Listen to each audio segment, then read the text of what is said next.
Hi friends, welcome to 100 days walking challenge. 10,000 steps అయినా 10 kilometres అయినా చూస్తున్నారు కదా. ఈరోజు అయితే డే 41 అనమాట. ఈరోజు అయితే మనమైతే 10 కిలోమీటర్స్ అయితే తిరిగాం, 16,000 స్టెప్స్ అయితే తిరిగినాం అనమాట. డైలీ ఏదో ఒక కొత్త విషయం అయితే తెలుసుకోవడానికి అయితే ట్రై చేద్దాం. ఈరోజు అయితే ఇప్పుడు నేను రాసుకున్నా కదా, home, silence, speed breaker, red signal, destination. వీటిని బేస్ చేసుకొని ఒక చిన్న స్టోరీ చెప్పడానికి అయితే ట్రై చేస్తాను. ఏమైనా తప్పులుంటే కామెంట్ చేయండి.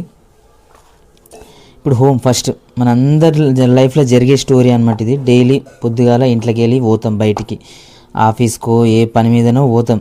ఇంట్లోకి వెళ్ళి ట్రావెలింగ్లో మనం ఎంత ఏం జరిగినా అంటే ఏమైనా అడ్డం వచ్చినా కానీ ఏది జరిగినా కూడా సైలెన్స్ ఉండడం బెటర్ నాకు తెలిసి.